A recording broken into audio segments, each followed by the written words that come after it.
welcome to Toffee TV. It is the match preview. Brighton Hove Albion versus Everton. David Moyes' first away game back as the manager of Everton. What are we thinking, Baz? What are we thinking?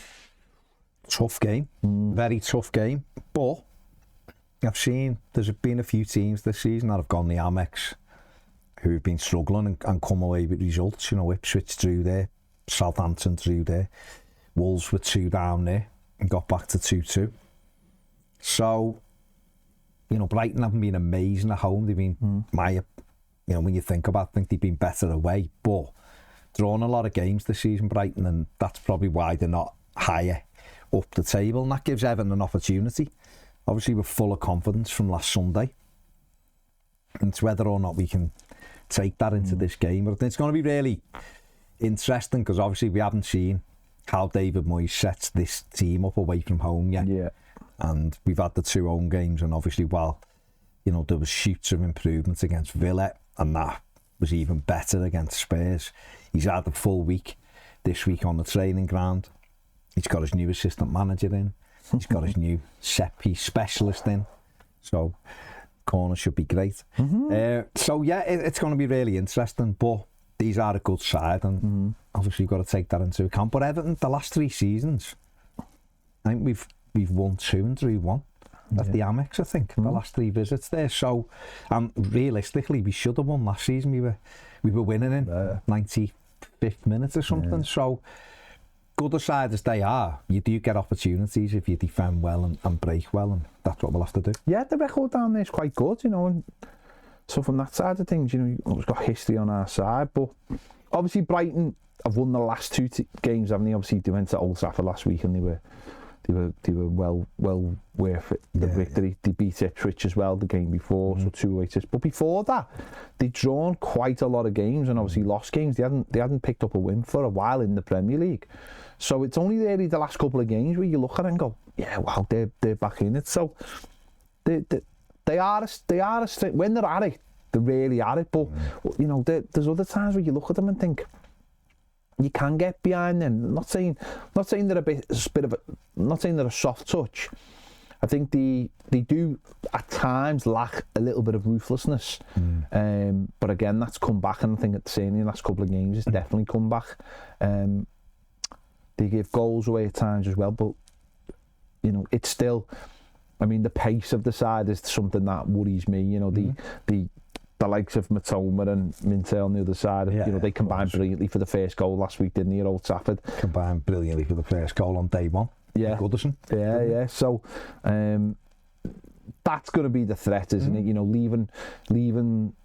not leaving space behind us. But that's I suppose in many ways, though, that's something that under Sean Dyche we were doing. We were making sure we didn't do that. So it might be a case of reverting back to what we were doing a little bit. I think David Moyes is one of the Amex with West Ham as well, doing a similar thing. So, listen, he is a pragmatic manager, David Moyes. He understands that you can't be on the, you know, you're not always attacking. I think at Goodison, what I want to see is the last 2 performances where we have gone at the opposition. I don't think we did that. Where away from home, it's a different thing. You've got to try and negate their threat.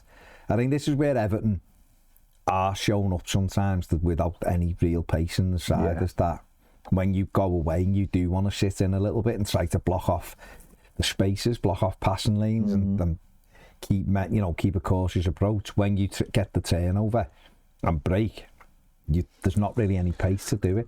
But Lindstrom was in last week and he can move, and he done really well. So we'll have to see how we do. And we've obviously got Njai who can travel well with the ball. Calvert-Lewin's not slow. You know, we did go there under Sean Dyche and won 5-1. You know, at a time when Brighton were pairing at that time, and we went and belted them by getting obviously we scored in the opening minute, didn't we? And we never looked back. Last season was a bit of a different one, but they were still a good side.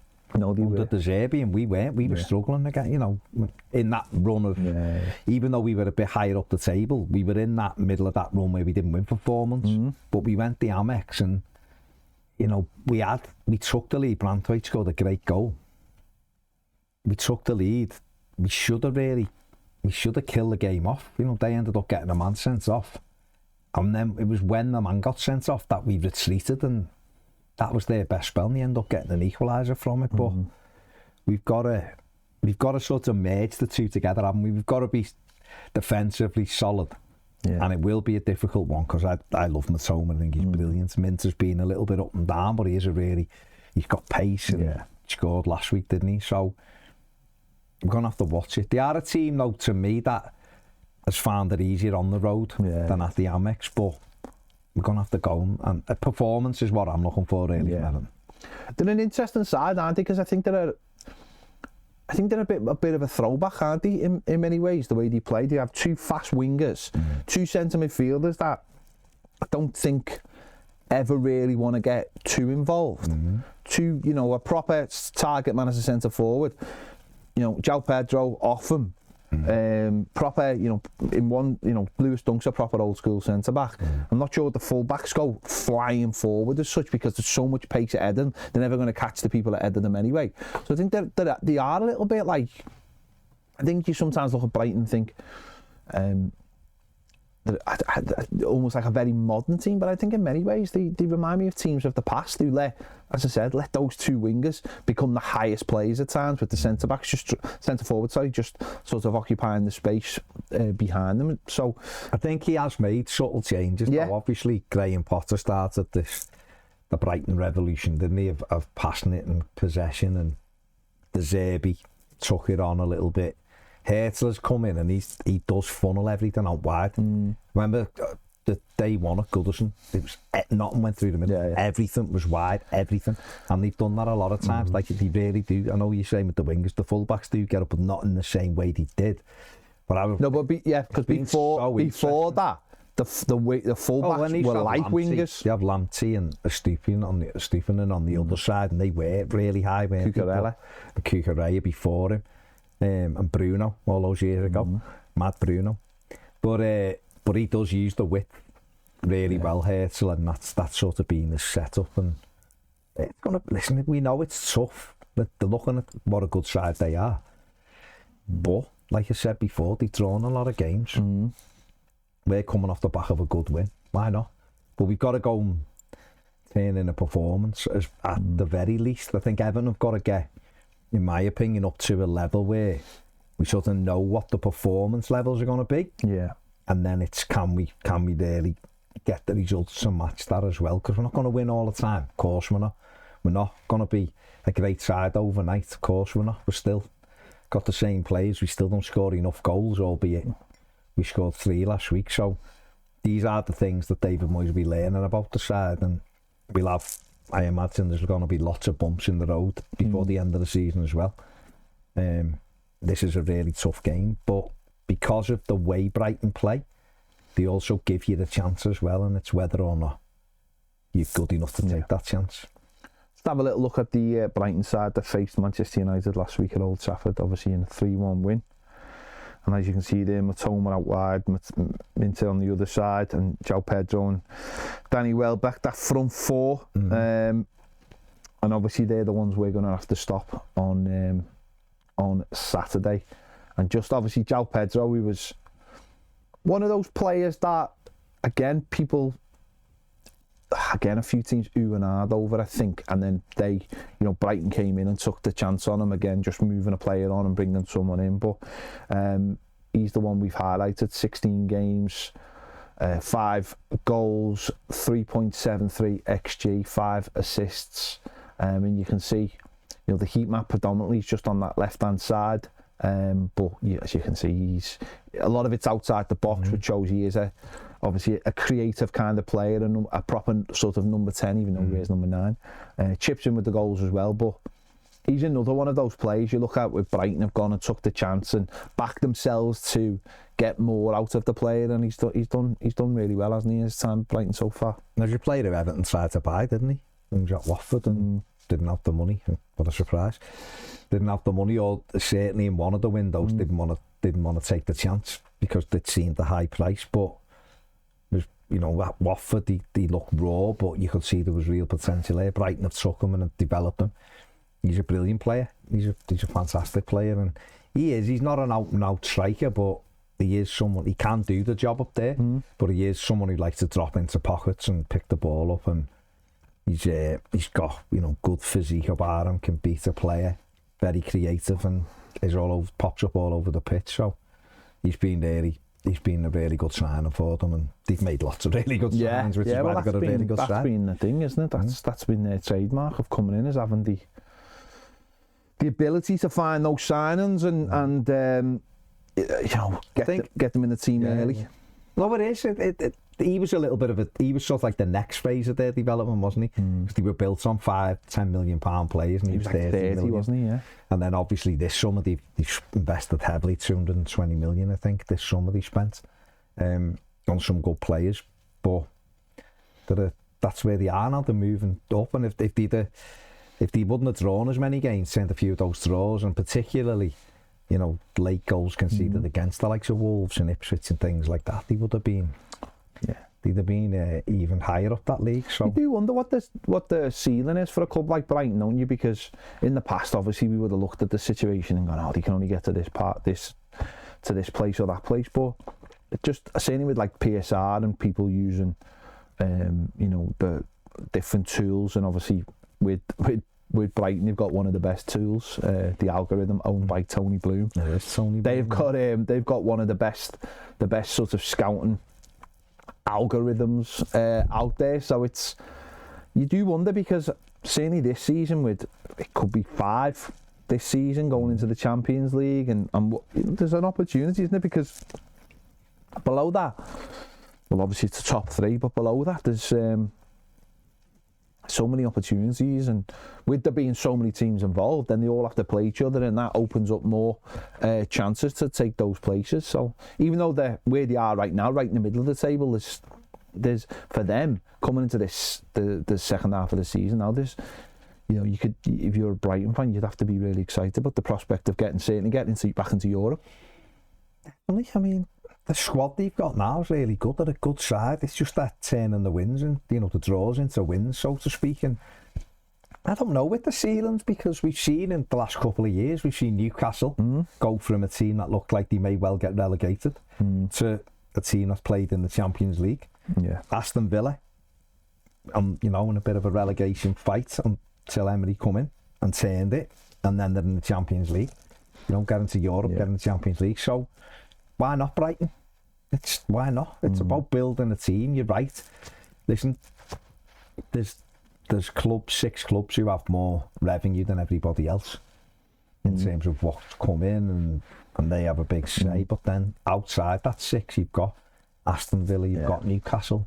Why couldn't Brighton get themselves in? We're seeing how fantastic Bournemouth have been this season. Would you rule them out? I mean, they've gone up to Newcastle, won 7 on the bounce still last week. Bournemouth went up and won 4-1 and could have got more. So you can't rule the likes of them out. The league is developing these teams, these attacking sides that are cutting through. One of those big teams, 2 of those big teams we're talking about are 4 and 6 points ahead of Everton, that's it. Yeah. In Tottenham and Manchester United. So it's great to see your Brightons, your Bournemouths, Aston Villa, Newcastle doing well, Fulham are up there if they're not too far away. It's brilliant to see that for the Premier League. And that's the thing that us as Evertonians should take heart from, to go, you know what, can we start getting ours right? Can we beat a team that starts getting results, building that squad and getting ourselves into Europe and chasing the Champions League place? Especially if it's there's the possibility it drops down to 5th place. But for someone like Brighton, who are further on in that journey with the squad they've got, why not? And you mentioned squad, the likes of Solly March, who obviously come on and got the 3rd last week. Lamptey, Webster on the bench at Ringer. Obviously, they just let Cisco go to Ipswich, who came on last week off the bench. So they've obviously believe in the squad's good enough. Buonanotte as well, who's on loan at Leicester. The likes of Evan Ferguson, who's injured, James Milner, who's injured. They've built that squad out so well. It's obviously this is a team that's lost, like the players that have gone out in recent time. I know it never works like that, but say Cucurella would have stayed, say McAllister would have stayed, Casido, Bissouma, say all of these players would have stayed at Brighton. you know, Ben White. Yeah. That'd be the hell of a side. Let's just have a look at the Everton side that beat Spurs on Sunday. Can you see many changes from that? Because we don't really know right now, do we, what David Moyes is going to do? We've only got the 2 home games, and obviously this team was different from the first game. Obviously, he introduced Brien in at right back and Lindstrom at right midfield, but could you see him going more defensive and making changes, or do you think he has to, maybe he can play this team but change the way this team plays? That might mean Brien shifts a little bit more in, you know, inside, and Lindstrom has to play a little bit deeper, or is that sort of just going back to what we were doing? Yeah, but there mightn't be an issue with going back to what we were doing in certain games, might there? I think the biggest criticism, certainly for me, wasn't that Sean, in these kind of games, that Sean Dyche should be defensive first. I had no criticism of that. I said that many times away from home. I get it. The issue was what we did at home and how our attacks were built. Where just by tinkering at certain things, David Moyes doesn't mean he can't play a similar starting lineup to what we've seen before. I don't know is the answer. Yeah, that's the worry, problem, innit? The worry will be with Lindstrom and O'Brien. They're on Matoma's side, and Matoma's fantastic. Yeah. So would you want someone Who's catching him though anyway? No, but I know, but if you defend further back, you can block them off. It's not really an issue. But it might be the protection in front of O'Brien. So therefore, it might be Ashley Young comes in as a right-sided midfielder, literally just to worry about Matoma. But you know, Lindstrom did work hard last week, and David Moyes might be like, no, you'll do that job for at least an hour. Yeah. And if then we can make a decision on it. Putting Jack Harrison doesn't make sense to me, because I think Lindstrom worked just as hard as that last week. So I can see him potentially playing the same 11, but with a more of a 4-5-1 formation. Yeah. And seeing if the key thing will be for Ndiaye and Lindstrom and Decore to join in when they break. Yeah, I could see them being less aggressive on the press.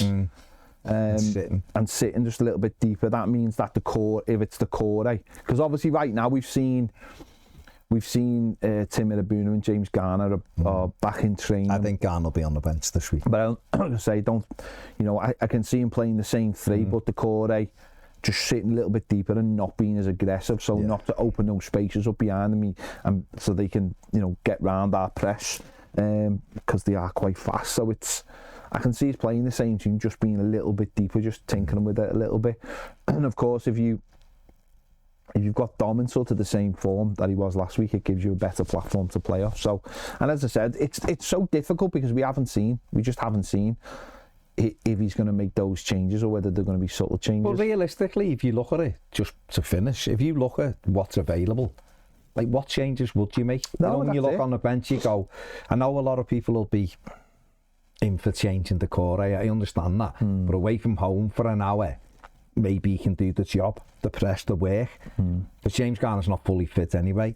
Throwing Harrison Armstrong in as highly rated as he is, and we all want to see more of him, it's a gamble to throw him in, I think, right now in that position, particularly away from Goodison. So who else? Jack Harrison, is he going to replace Lindstrom? Not sure. Yeah. Ashley Young, that would be a real defensive thing, wouldn't it? Play in front of Jake O'Brien. Now, he might do that. I've got no issue if he does, if it's a specific role, but I think the manager might be like, I'm mixing too many things here. Nathan Patterson on the right side to double up. I don't see that.